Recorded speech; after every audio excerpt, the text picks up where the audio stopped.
Fala galerinha, tudo bem com vocês? Gente, nessa aula de hoje nós vamos falar sobre o filo Quinidária. É o segundo filo dentro do grupo do reino dos animais. Quem que são esses quinidários? Eles são representados pelas águas-vivas, pelos corais, pelas hidras, pelas anêmonas. Nessa aula de hoje nós vamos falar sobre classificação, nós vamos falar sobre características gerais, modo de reprodução. Então se liga nessa aula aí para saber mais sobre quinidários. Bora lá! Bom, vamos lá, gente. Vamos começar a nossa aula de hoje falando então sobre quinidários, o segundo filo do grupo dos animais. Bom, gente, esse slide então não é novidade para vocês. Vocês já viram esse mesmo slide quando a gente falou sobre poríferos. Então é só para situar vocês as características gerais do reino animal. Então, também conhecido como reino metazoa. Todos eles serão eucariontes, então todas as células que eles possuem serão do tipo eucariontes, com uma carioteca envolvendo material genético. Todos serão pluricelulares, com exceção do grupo dos poríferos que não formam tecidos verdadeiros. Agora, aqui, né, no filo dos quinidários, a partir daqui já começam a formar tecidos verdadeiros. Então, eles serão pluricelulares, né, legítimos aqui, e serão heterotróficos, ou seja, a obtenção de nutrientes dele decorre através de uma alimentação através da matéria orgânica. Então, eles são incapazes de produzir a sua própria matéria orgânica que vão utilizar para alimentação. Tá? Então, aqui eles consomem a matéria orgânica já pronta. Bom, vamos apresentar também as características gerais do filo Quinidária, que é o que dá nome a esse grupo nessa aula de hoje.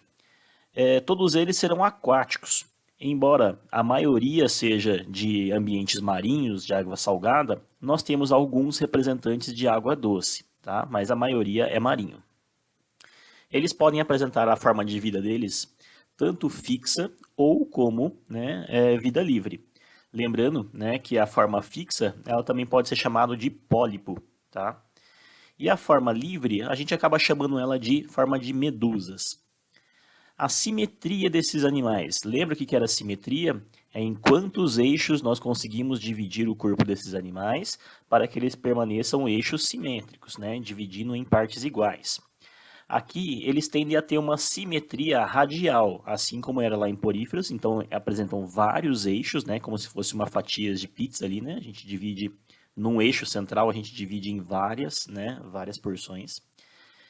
Ou então eles serão assimétricos. Então podem ser ou de simetria radial ou assimétricos. Aqui eles serão diblásticos. O que são esses diblásticos? Durante o desenvolvimento embrionário deles, eles formam 2 folhetos embrionários. Daqui a pouco a gente vai falar um pouquinho mais sobre isso. Quais são esses 2 folhetos embrionários? É um folheto mais interno chamado de endoderme e um folheto mais externo chamado de ectoderme. São esses folhetos embrionários que formarão futuramente, né, os órgãos e sistemas. Como esses animais aqui são bem simples ainda, comparado aos demais que a gente vai ver ainda, né, eles formam bem poucos tecidos e órgãos, tá? Deixando, né, então sendo eles então mais simples, tá? Eles são do tipo, né, acelomados, embora, né, eu coloquei até um asterisco aqui em interrogação para chamar a atenção de vocês. Eu coloquei acelomados em asterisco, por quê? Porque se a gente for considerar realmente, né, a categoria de acelomados, celomados, pseudocelomados, tá?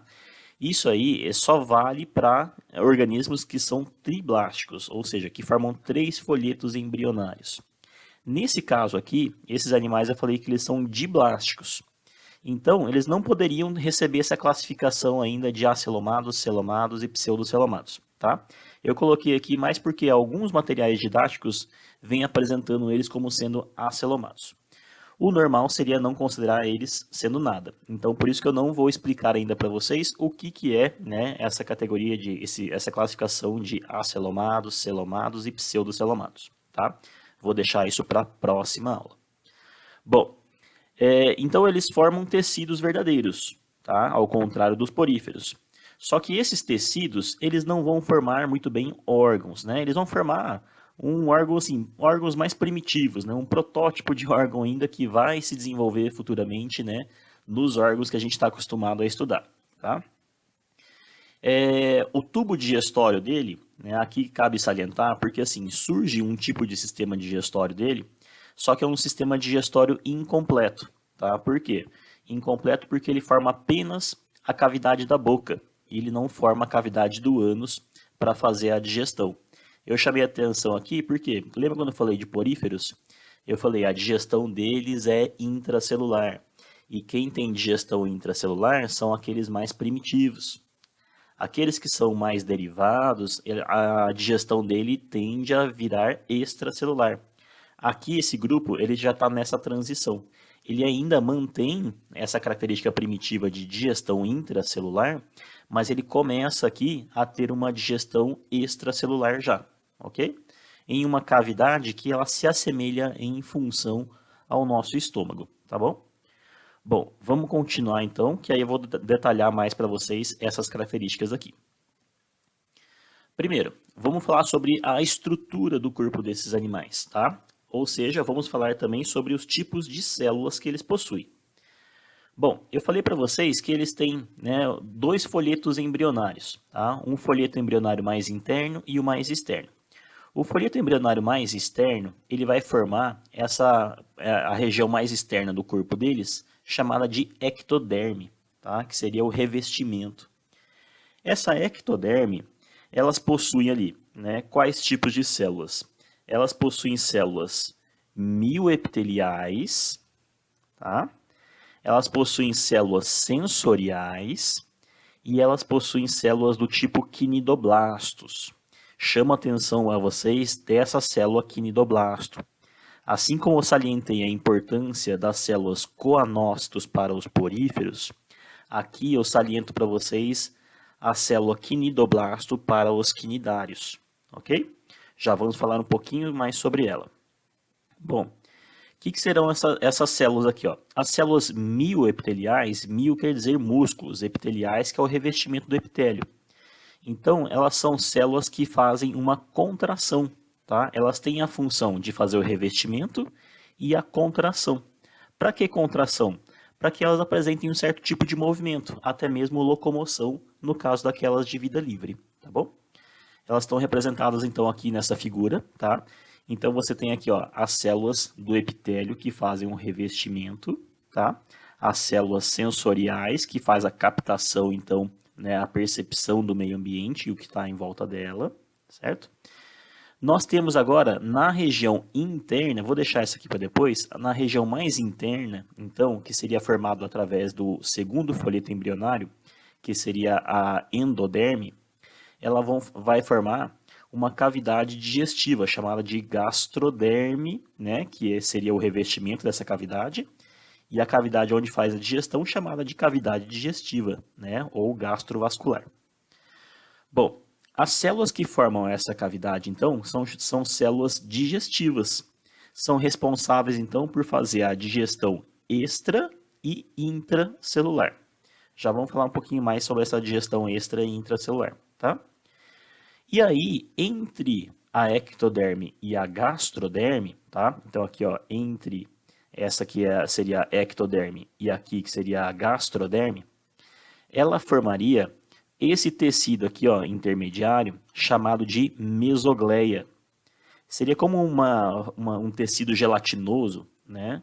Que essas duas camadas, tanto a ectoderme quanto a gastroderme, elas secretam aqui nessa região do meio, formando essa gelatina chamada de mesogleia. E nessa mesogleia, ela possui célula nervosa. Portanto, ela vai formar, né, um tipo de sistema, não é bem um sistema legítimo, né, porque elas são formadas só por células, né, e não por órgãos. Mas é um tipo de sistema nervoso chamado de difuso, tá? Difuso, lembra o quê? De difundido, também lembra de confuso, né? E, na verdade, é uma mistura das duas coisas. É um sistema que apresenta células difundidas, espalhadas por toda a mesogleia, e confuso, porque ela não tem uma organização celular aqui. Elas são todas espalhadas, tá? Mas já começa a formação de um protótipo aqui, ó, de sistema nervoso, tá bom? Bom, vamos passar então para o próximo slide. chamei atenção para vocês sobre os quinidoblastos. Então, o que seriam esses quinidoblastos? Elas são células características do filo quinidário, tá? Então, somente os quinidários vão apresentar esse quinidoblasto. E eles possuem duas funções extremamente importantes para a defesa desses animais, mas também para a captura do alimento. Então, é por meio delas em que eles fazem essa captura do alimento, que eles conseguem obter o alimento dele, tá? Como que ele faz isso? Bom, primeiro, onde elas estão localizadas?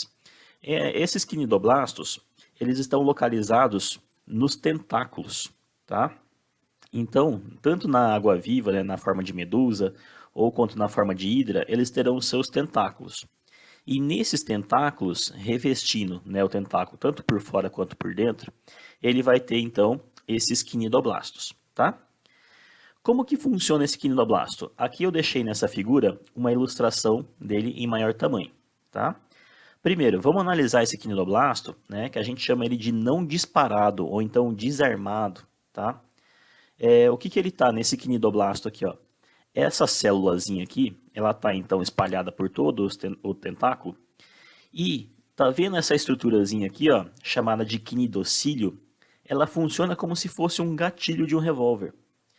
Quando, né, uma presa ou um predador, ele acaba esbarrando aqui, ó, né, nesse cílio, né, dos tentáculos, ele funciona como um gatilho. E isso aqui, ó, ele ativa o acionamento desse sistema aqui interno do quinidoblasto para disparar. O que ele dispara?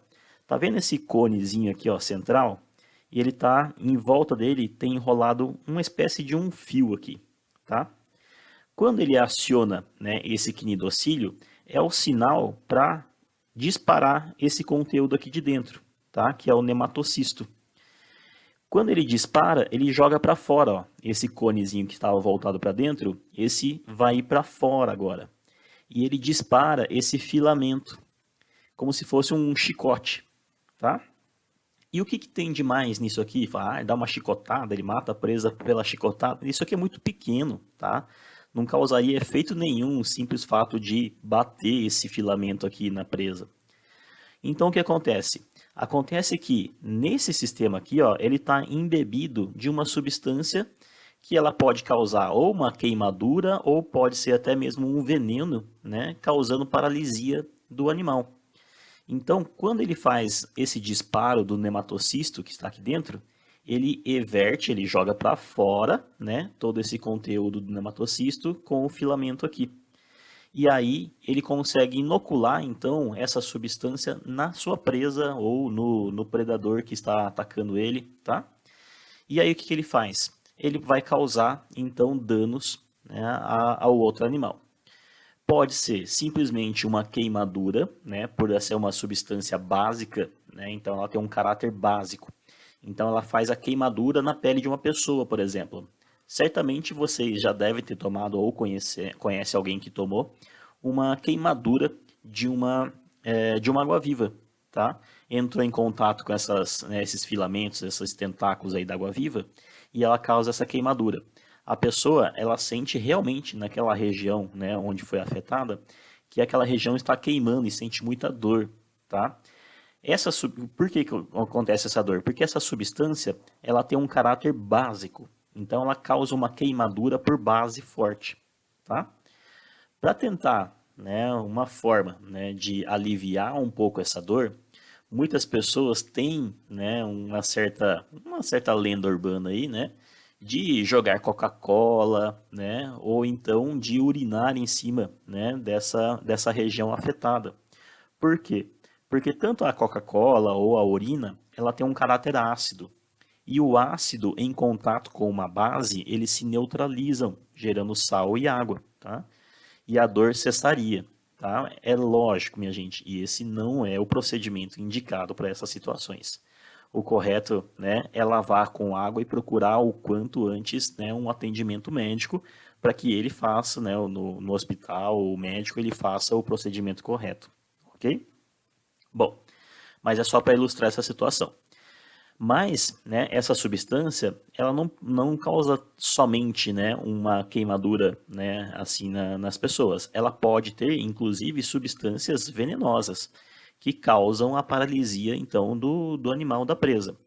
Se você imaginar que geralmente essas águas-vivas elas vão, né, estar em ambientes mais profundos e atacam esses acidentes acabam sendo em regiões mais profundas, uma pessoa que é, né, atingida por esses tentáculos aí, elas ficam com o corpo paralisado e paralisando o corpo, elas tendem a o quê? A morrer afogada, tá? Por isso que muitos acidentes, perdão, né, elas não atacam de propósito um ser humano. Mas muitos acidentes com águas vivas em águas profundas acabam sendo letais, né, porque a pessoa, por conta disso, ela acaba morrendo afogada, né, nesses ambientes. Tanto é que eu chamo até a atenção que existe relatos, né, pesquisas que tratam como o veneno mais forte, né, de animais de um quinidário, né, chamada de vespa do mar, tá? Tem essa pesquisa que retrata então que o veneno da vespa do mar é o mais forte de entre todos os animais, ok? Bom, aqui eu queria que vocês também tivessem essa noção com esses dois desenhos. Ó, aqui representaria então uma forma de medusa de vida livre. Você pode perceber que os tentáculos dela ficam voltados para baixo e a região da boca está aqui para baixo, tá? Então, após, né, esses tentáculos neutralizarem, paralisarem a sua presa, eles recolhem e o alimento, então, um peixe que passou e se enroscou por aqui, né, ele é levado para a cavidade digestiva, onde vai iniciar a digestão, primeiro extracelular e depois intracelular, ok? Já no caso dos pólipos, que são fixos, né, são sésseis, o que acontece? Eles estão ao contrário, os tentáculos eles ficam para cima, consequentemente a boca também está voltada para cima. Então, esses tentáculos aqui, ó, eles, né, fariam a captura da presa que estaria nadando por aqui, tá? E aí eles recolhem, trazendo o alimento para baixo, em direção à boca e depois na cavidade digestiva, tá bom? Aí aqui em azulzinho do lado de fora, né, estaria a parte da epiderme, né? E na interno seria a gastroderme. E em vermelhinho a mesogleia, que a gente já falou no slide anterior. Tudo bem, pessoal? Então esse seria o funcionamento de um quinidoblasto para captura de alimento ou até mesmo, né, para tentar se proteger contra um predador. Bom, continuando. Falando então da alimentação. Aqui eu coloquei essa ilustração para mostrar para vocês. Ó. Então o peixe, né, acabou se enrolando nos tentáculos dessa hidra e aí ele acaba paralisado. O que ela faz? Ela vai recolher esses tentáculos aqui, ó, para colocar então essa presa dele para dentro da cavidade digestiva. Uma vez dentro dessa cavidade digestiva, as células responsáveis por fazer a digestão, né, que estão localizadas aqui nessa parte da gastroderme, elas começam a liberar substâncias, né, enzimas digestivas. Então, ó, células epitélio digestivas, tá? Elas começam a liberar substâncias digestivas aqui no interior dessa cavidade digestiva. E aí, elas começam a digerir esse alimento, esse peixe, então aqui, ó, dentro dessa cavidade, como se fosse um estômago primitivo, tá? Então, elas vão liberando enzimas digestivas e digerindo o peixe aqui dentro. Essa é a etapa da digestão extracelular. Ah, professor, ela está realizando dentro do corpo da hidra. Sim, é dentro do corpo da hidra, mas ela é fora das células. A célula liberou as enzimas para fora dela, para ser digerido para fora da célula, tá? Então, ela é uma digestão extracelular. Depois que ela, né, digeriu parcialmente esse alimento aqui, ele foi quebrado em pedaços menores, porém não o suficiente ainda para serem aproveitados como energia. E aí o que acontece? Essas partículas menores aqui, então, desse alimento já partido, tá, previamente digerido, elas são absorvidas também por essas células epitélio-digestivas. E dentro delas, termina de se realizar a digestão agora da forma intracelular. Por isso que ela se inicia extracelular e ela termina intracelular. Depois que ela digeriu, né, e todos esses nutrientes agora estão prontos para serem utilizados como forma de energia, ela espalha todos esses nutrientes para as demais células do corpo, tá? Para que todas tenham, né, nutrientes necessários para o funcionamento de todo o corpo do animal, ok? Então, por isso que a digestão desses animais, ela começa extracelular, aqui ó, inicia-se extracelular e termina intracelular. Tenho que chamar a atenção de vocês também, o quê? Que a entrada do alimento, ela se deu pela boca. E aí é que vai sobrar os alimentos aqui também. E tudo que for, né, lançado de volta, né, os nutrientes que foram absorvidos por essas células, entraram no metabolismo celular, viraram excretas, eles vão ser jogados para dentro dessa cavidade a cavidade gástrica também, tá? Então, o resto do alimento que sobrou e as excretas liberadas para as células vão estar todas aqui, ó, na cavidade digestiva. E aí, por onde que ela vai sair? Qual é a única alternativa de saída? Também é pela boca. Então, tanto a entrada do alimento quanto a saída das excretas se dá pela boca, tá? Então, a boca é o único orifício por onde entra, né, alimento e sai as excretas. Por isso que esse sistema é chamado de sistema digestório incompleto, porque ele somente vai ter a abertura da boca, não tendo aqui então a abertura do ânus. Tudo bem? Esse então, né, é o sistema digestório desses animais aqui, do tipo incompleta e com digestão intra e extracelular. E o sistema nervoso deles? Eu já tinha falado então lá no slide lá atrás que o sistema nervoso ele são formados simplesmente por células que estão dispersas ao longo de toda a mesogleia desses animais, tá? Então acabam que nem formam um órgão específico, tá? Elas são só células espalhadas por ali. Então elas têm células do tipo neurônio que conduzem os impulsos nervosos e tem células do tipo sensorial que servem para captar os estímulos do meio ambiente. Quando está um ambiente mais claro, mais escuro, né? Percebem diferença de luminosidade, de pressão, se estão mais rasos, estão mais fundo, tá? Então servem para controlar o corpo desses animais.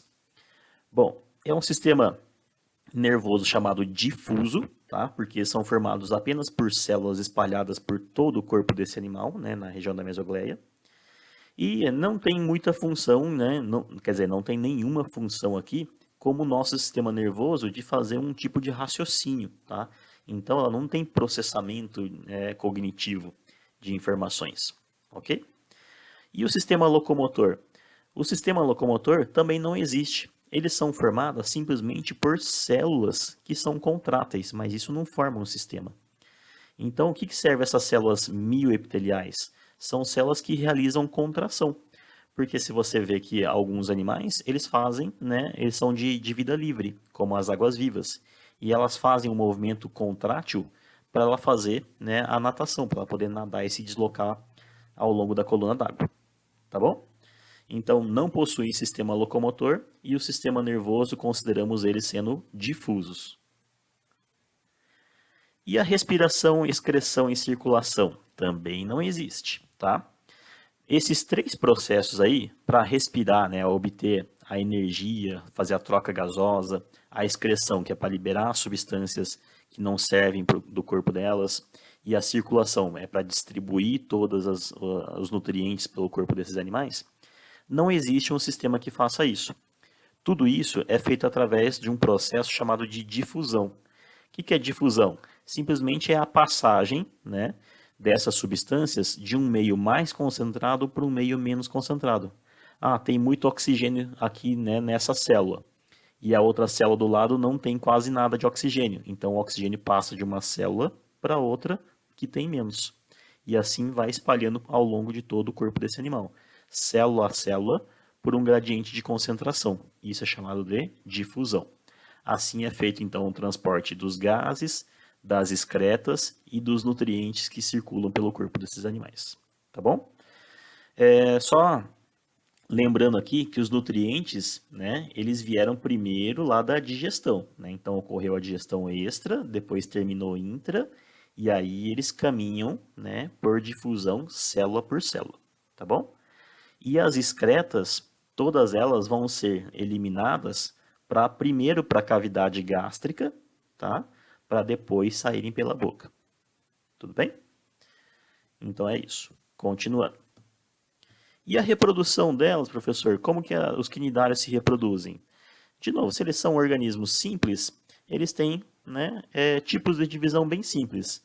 Assexuada e sexuada, né? Só que aqui vai ter um pequeno detalhezinho que a gente vai ter que explicar para vocês com um pouquinho mais de detalhes, tá? Bom, vamos lá. Primeira, reprodução assexuada.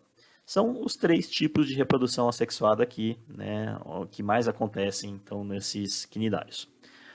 O que acontece em maior parte dos casos é a reprodução do tipo brotamento.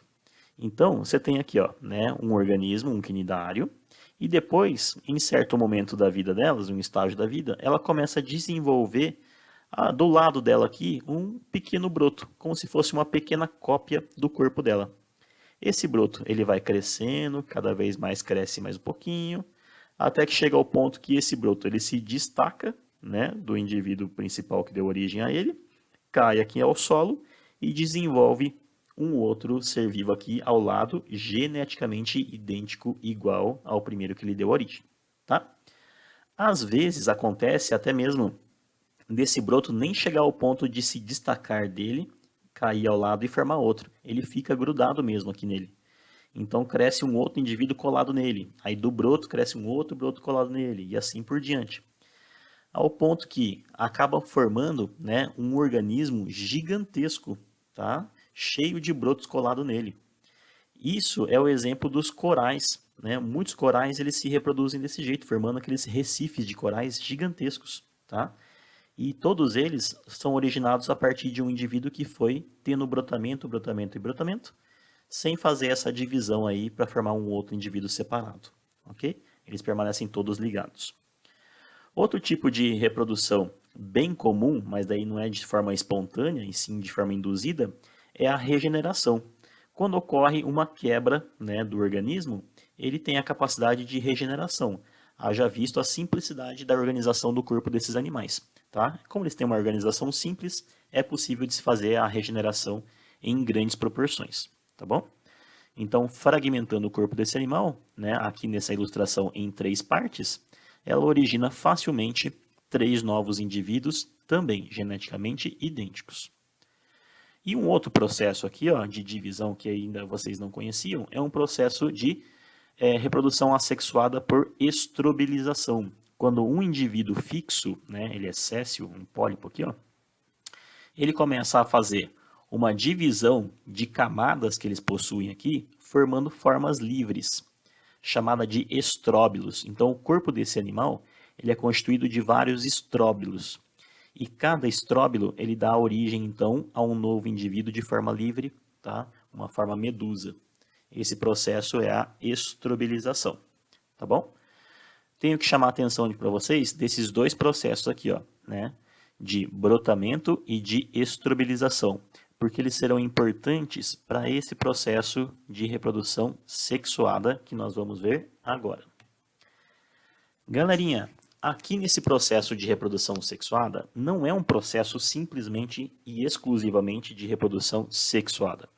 Ela é um revezamento entre uma reprodução sexuada e assexuada nos mesmos indivíduos. Tá? Então acontecem essas 2 fases de reprodução, sexuada e assexuada, no mesmo ciclo reprodutivo, então no mesmo indivíduo. Tá bom? Esse tipo de reprodução, vocês já viram isso, né? Essa reprodução é a reprodução com alternância de gerações, que a gente já falou em todos os grupos vegetais, de briófitas até angiospermas. Elas se reproduziam também alternando fase sexuada e assexuada no mesmo ciclo reprodutivo. Tá? Lá a gente chamou de ciclo haplodíplo biôntico. Aqui nós vamos chamar ele de metagênese. Tá bom? E ocorre 2 tipos de metagênese, e não são em todos os indivíduos, né, em todas as espécies que faz isso.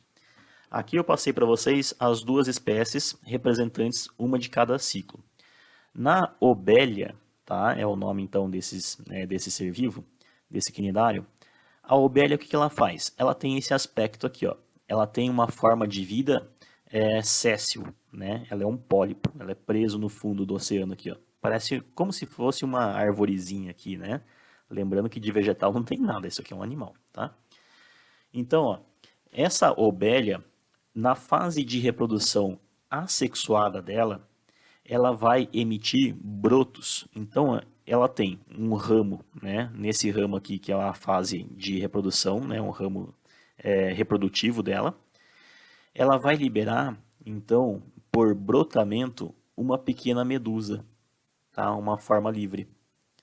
E o que acontece? Essa medusa aqui, ó, ela vai ser capaz de produzir gameta, tá? Então, de um pólipo, por brotamento, ela liberou medusas, tá? Que são na parte dos gastrozoides, tá? Ela liberou uma medusa. Nessa medusa aqui, ela começou a produzir gametas. Então, essa, como é uma medusa do sexo masculino, ela produziu espermatozoides, tá? Esse espermatozoide, ele vai fecundar uma outra medusa que tem um óvulo nela, tá? Fecundou esse óvulo, formou então o zigoto, forma um embriãozinho, tá? E esse embrião, ele se diferencia em uma larva, chamada de larva plânula. Essa larva plânula, ela vai sair nadando aí pelo oceano até que ela se fixe no substrato, no fundo do oceano. Onde ela se fixar, ela começa a se desenvolver em um novo pólipo. Só que esse pólipo aqui, ó, ele é diferente desse. Por que ele é diferente desse? Porque ele veio através do material genético de um espermatozoide, de uma espécie, com o óvulo de um outro indivíduo. Tá? Então aqui é um indivíduo que forneceu o espermatozoide, aqui é um outro indivíduo que forneceu o óvulo. Tá? Então ele contém o material genético tanto do macho quanto da fêmea. Tá bom? Então ele é um indivíduo novo, geneticamente diferente dos que lhe deram origem. Certo? Então, esse é um ciclo reprodutivo do tipo metagênese. Fase assexuada por brotamento, revezando com uma fase sexuada de fecundação cruzada. Tá bom? Originou a larva plânula e depois deu origem a um novo pólipo adulto. Bom, essa é para a espécie Obelia. Agora, para a espécie Aurelia, tá? Nós temos, o início dela é um pouquinho diferente. Aqui era por brotamento e aqui vai ser como? Por estrobilização. Então, quando um pólipo ele começa a emitir as suas fases de medusa, né, são chamadas de éfiras aqui, elas têm a éfira masculina e a éfira feminina, né, formando então a medusa masculina e a medusa feminina, libera o espermatozoide, fecunda o óvulo dela, gera a larva plânula, ela cai no substrato e forma de novo um indivíduo adulto, geneticamente diferente agora dos que lhe deram origem, tá? Porque ele contém agora gameta, contém material genético da fêmea e do macho, tá? Aqui, certo? Então, só para resumir esse esquema para vocês, na espécie Obelia, ela começa com uma fase assexuada por brotamento, tá? Seguido de uma fecundação cruzada, tá? E aqui ela começa, na Aurelia, ela começa com uma fase assexuada por estrobilização e termina com uma fecundação cruzada, ok? Elas são alternância de gerações, as duas. Então é chamado de metagênese nesse caso aqui. Beleza, minha gente? Continuando agora. Agora nós temos uma classificação. Não é muito comum, né, serem cobradas as classificações desse grupo, desse filo, mas só para vocês saberem, a classificação nós temos aqui, ó, 4 classes. A classe Scyphozoa, que é a classe, então, que pertence às águas-vivas, tá? E a espécie Aurelia, que eu falei para vocês, né, da divisão anterior, tá? Não é porque ela forma que eu falo aqui que Scyphozoários elas são das águas-vivas, e nas duas reproduções de Aurelia e Obelia formam formas de medusas parecidas com água-viva, né? É que as duas vão estar nesse grupo dos Scyphozoários. Não. Somente as Aurélias são Scyphozoários. Aí as Obélias estão aqui, ó, no grupo dos hidrozoários. Os hidrozoários, então, seriam quem? Seriam as Obélias, as caravelas portuguesas, que são essas aqui, e as hidras, tá bom? A caravela portuguesa, muita gente confunde ela e acaba classificando ela junto com águas-vivas, tá? Mas é diferente. A caravela, ela tem esse nome de caravela portuguesa porque o formatinho delas aqui, ó, elas são superficiais, né? Elas ficam na superfície da água. E esse formatinho aqui, ó, ele se assemelha à vela, né, das caravelas. Então acabaram batizando ela de caravela portuguesa, tá? Mas elas estão aqui, ó, no grupo dos hidrozoários. Uma diferença básica entre elas também é o quê? Essas aqui elas são de profundidade, essas aqui são de superfície. Essas aqui, ó, elas vivem isoladas, né? Então cada água-viva ela vive independente uma da outra. E aqui elas vivem grudadas umas às outras, formando colônias, tá? Então essas aqui elas vivem formando colônias. Bom, indo para o grupo, para a classe dos cubozoários, é o grupo das vespas do mar, aquelas que eu falei para vocês que são as mais venenosas, né, dentre os animais. Tá? O veneno mais forte de animal pertence a essas vespas do mar. E nós temos aqui, então, a última classe, que seria os antozoários, que é o grupo formado pelos corais, né, os recifes de corais, e das anêmonas, tá? Esses bichinhos aqui. Tudo bem? As anêmonas até que vocês conhecem bem. Eu já vou apresentar o próximo slide e vocês vão ver o porquê. Quando eu falar, então, de relações ecológicas, eu acho que muitos de vocês aí já devem ter assistido, inclusive, o filme do Nemo, né? E viu que os peixes palhaços acabam tendo uma relação ecológica junto com essas anêmonas. Eles não são atacados, né, pelos esses tentáculos das anêmonas, e eles se protegem, então, se enfiando ali no meio desses tentáculos, igual nessa figura aqui abaixo, tá? E temos algumas relações interessantes, né, como esses caranguejos, ermitões, que acabam pegando as anêmonas e colocando ela em cima das suas conchas, que isso serve como proteção para ele. Então nenhum peixe, nenhum bicho vai querer atacar ele com medo de se queimar, né, nesses tentáculos aqui das anêmonas. Tá? E aí ele tem vantagem porque ele se protege com as anêmonas aqui por fora, e as anêmonas elas têm vantagem também. Por quê? Porque as anêmonas elas são fixas. Elas têm que esperar o alimento chegar até ela. E agora, aqui preso na concha de um caranguejo, né, de um ermitão, ele vai poder se deslocar. Ele é transportado então por esse caranguejo e ele consegue obter assim mais alimento, tá? Então é vantagem aqui para os dois. Bom, mas eu listei aqui então algumas relações ecológicas e importância então desses quinidários, tá? Eles mantêm o equilíbrio ambiental, tá? Servem de alimentos para alguns animais aquáticos, como por exemplo tartarugas, que acabam comendo, né, alguns desses animais aqui, águas-vivas, por exemplo. Tá? Elas se alimentam, né, de seres que podem se tornar pragas para o ambiente, né? Então elas acabam combatendo alguns tipos de espécies invasoras. Algumas também, elas podem ser espécies invasoras, como é o caso de alguns corais, né, que acabam invadindo a costa de alguns países. Os corais, então, eles servem como refúgios para os peixes, né, para reprodução e para se proteger a ataques de predadores. E elas formam essas interações ecológicas com outras espécies, como a protocooperação, em que ambos são beneficiados, né, nesse caso aqui, só que não é obrigatório para a sobrevivência, né? O comensalismo, quando um tem vantagem e o outro fica no 0 a 0, não precisa, né? Como é o caso aqui do peixe palhaço. O peixe palhaço é beneficiado e para a anêmona nada, né? Não é prejudicado em nada. E o inquilinismo, né? Até mesmo um peixe palhaço vivendo dentro aqui de uma anêmona pode ser considerado um tipo de inquilinismo, tá? Em que ele se hospeda como um inquilino dentro aqui, ó, né, de uma casinha de aluguel. Tá bom, minha gente? Então essas são algumas das importâncias desse grupo aqui dos quinidários. Galerinha, era isso que eu tinha para falar para vocês, tá? Deixo um último slide aqui só para ressaltar a importância, né, dessa preservação ambiental no sentido de evitar essas sacolas plásticas, tá? Porque muitos casos, né, ocorreram já de tartarugas morrerem por conta de ingestão de sacolas plásticas quando elas se confundem com águas vivas, tá? Nós percebemos a diferença, mas uma tartaruga no ambiente aquático, ela acaba não percebendo. Tá bom, minha gente?